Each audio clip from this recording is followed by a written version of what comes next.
Good afternoon. Please. Welcome to the White House.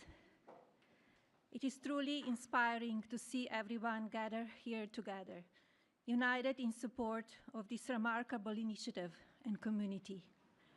As I stand here and observe the audience, I recognize the vital importance of each one of you to this mission, to our future generations. In particular, I would like to thank the cabinet secretaries, Congress members, scholarship donors, and various organizations for their unending advocacy. A special thank you to my husband for his enduring commitment to fostering the future.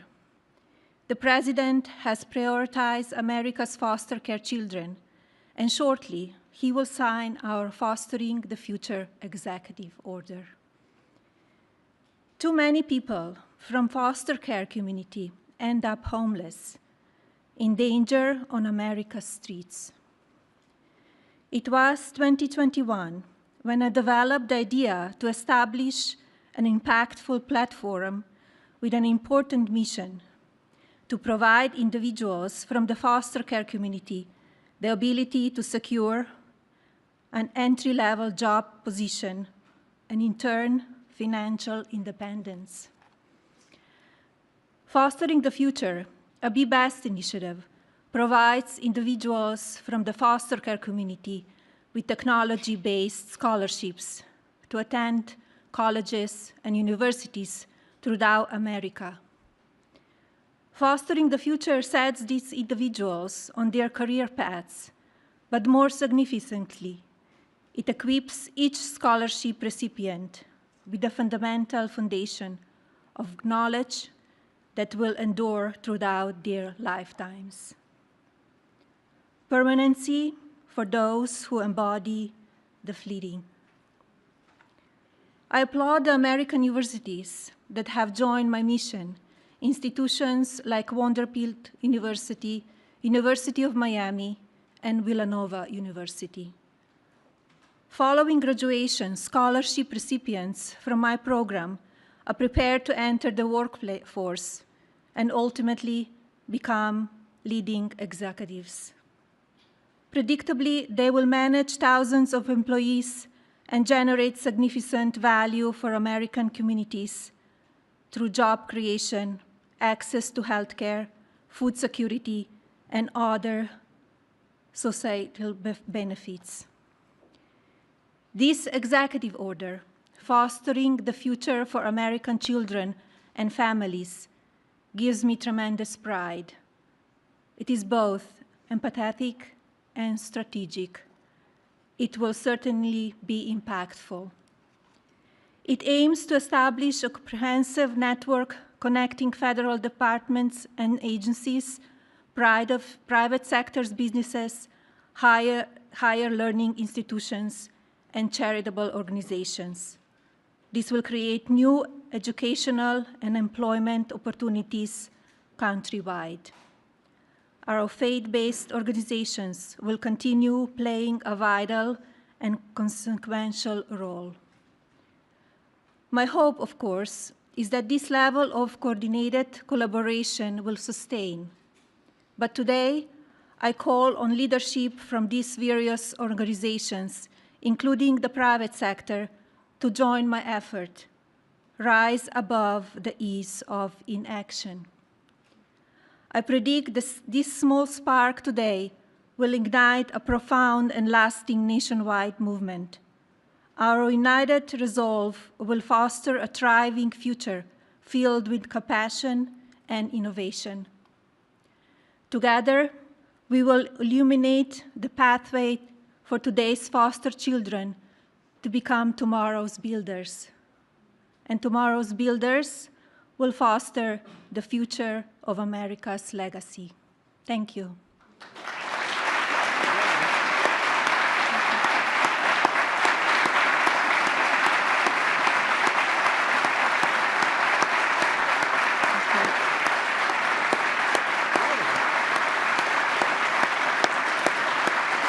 It is my pleasure to introduce my husband, the President of the United States, Donald J. Trump.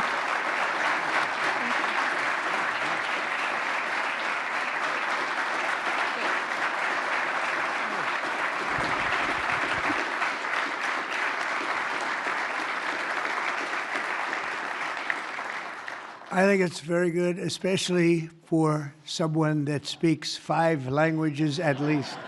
I think that's pretty amazing. I couldn't do it. I couldn't do it. Yes, well, thank you, Melania. And our country is truly blessed to have this magnificent and very caring First Lady. They love her. Every time I get up and make a speech, they say, "We want our First Lady." I said, "What the hell? I'm not good enough? I'm not good." But thank you very much. Great job. And it's great the work you do in so many ways. This afternoon, I'm delighted to sign a historic executive order building on the Fostering the Future initiative to make America's foster care system better, fairer, and more effective than ever before. And it's been effective, but it's moving in a very strong direction. All of this has been made possible by Melania's incredible devotion to America's youth. Spends a lot of time on it and loves it, and along with our great Usha, you spend so much time, and what a combination. First Lady, Second Lady, what a combination. Thank you. They do a great job, the two of them. They're amazing women. I want to thank Vice President J.D. Vance and Usha. Thank you very much. Vice President, stand up, Vice President. And he did a big thing today. He's going to be on television tonight with the legendary Sean Hannity, so everybody has to watch. I'm sure CNN loves this advertisement, but he will be. I heard it was a great interview. And Secretary Scott Bessent. Scott, thank you very much. An extremely non-controversial Secretary, Robert F. Kennedy Jr. But he's right. But he's right. And Scott Turner, thank you very much. Doing a great job at HUD. And thanks as well to Senator John Husted and Representatives Jason Smith, Darren LaHood, Zach Nunn, and David Schweikert. Thank you all for being here. Thank you, fellas. Great group. We're also joined by countless distinguished leaders in the child welfare advocacy ministry and charitable foundations, as well as so many wonderful young people who have experienced foster care and used their voices to champion needed reforms. And I want to thank everybody for being here. It's an amazing day at the White House. Thank you very much.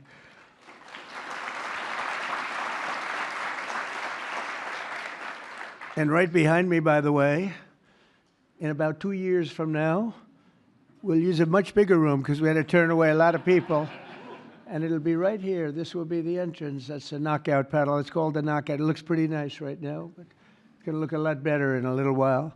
And we're going to go from this room into a room that seats a few more people, and it's going to be beautiful. But I just noticed I happen to be standing here, Peter, and I thought I might as well get you a shot right now, a nice, beautiful shot at the future entrance to something that's really become very popular, the ballroom. They've wanted it for 150 years, and they're getting it, and they're getting the best. It'll be the best anywhere in the world. Each year, more than 15,000 young people age out of the foster care system, and unfortunately, too many struggle to become self-sufficient. The order I will sign in a few moments will provide vital new resources to help young people transition out of the foster care system and live a very happy and a very successful life, very, very successful.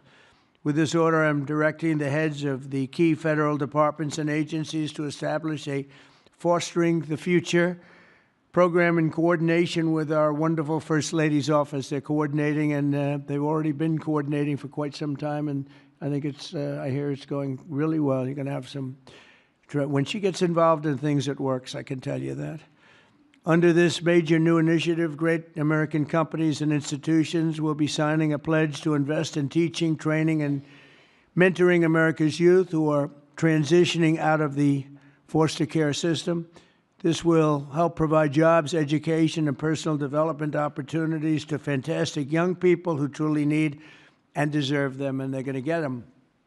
A terrific example of the impact these programs can have is Eric Alvarez from Omaha, Nebraska, who is with us today. Where is Eric? Where is he? Stand up. Good-looking guy.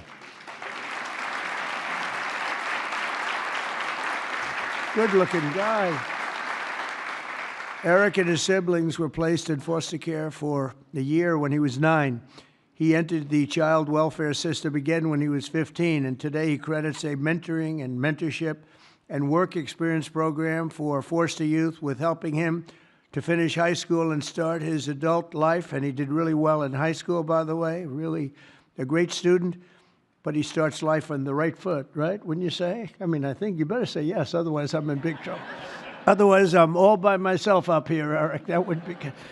I hear you're doing incredibly. Now, after graduating from the University of Nebraska and interning for Congressman Don Bacon, Eric is pursuing a master's degree at the George Washington University, and he is a cadet in the Air Force ROTC who will be commissioned as an officer upon graduation. And Eric, I just want to say, great job. You've really been outstanding, and I think that's probably why you were chosen out of so many people. You've done a fantastic job. Congratulations.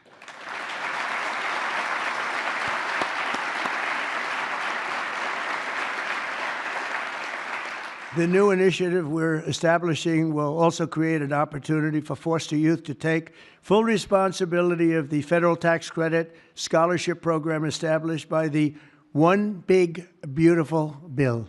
So many things, tax cuts and regulation cuts, so many things. The biggest ever passed in the history of our country. I call it the Great Big Beautiful Bill. I changed the name a little bit to make it even more sublime. But it is, there's so many things in there for everybody. We had a choice. We could have done it in 9 different bills or try for the one, and everybody said, no, let's do it in 9. It'll be easier. Actually, it wouldn't have gotten done. And JD and I and Scott and all of us got together and we said, let's give it a shot, and we got it passed. And it was an amazing thing, but it's going to help a lot of people. There's never been anything like it. As in one bill, there's never been anything close. And when you see what's going on with the Democrats, we're lucky we got it passed because we don't have to do anything. All we have to do is implement it now, and we'll be implementing it all over the place. If you think about it, no tax on tips, right? No tax on Social Security, all of the different things, no tax on overtime. You get deductions if you buy a car. You take an interest rate deduction, an interest deduction against your income tax. It's never happened. Nothing like this has really ever been approved to this extent. And so it is one great, big, beautiful bill. But using the tax credit will expand occupational training, education, and financial literacy programs for the foster youth and make it possible for more of them to attend the school of their choice. Choice is a great word for a lot of reasons, but it's a great thing with education. And we'll also create the new Fostering the Future online platform to help young people find the access and really get great housing, very, very important and beautiful housing, health care, and other resources available to foster youth and those transitioning out of foster care. And we think it's going to happen with many, many people, many more than you have right now. Under the Trump administration, we believe that every American child deserves a safe and loving home, and we're determined to support the amazing families who help make that happen. And we have some of those families in the room today, and I just want to thank you all for being in the White House. There is no place like this, and we want to thank you very much for being here. Great families. Thank you very much. Faith-based, thank you.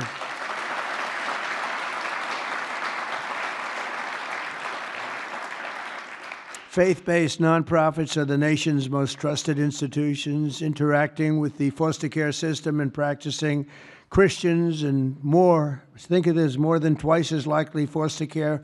They'll adopt the general population. They adopt to it so easily. When they get out, they adopt to it just like becomes second nature. It's amazing. Yet radical left policies in states nationwide make it much harder, not easier, for those families to open up their homes.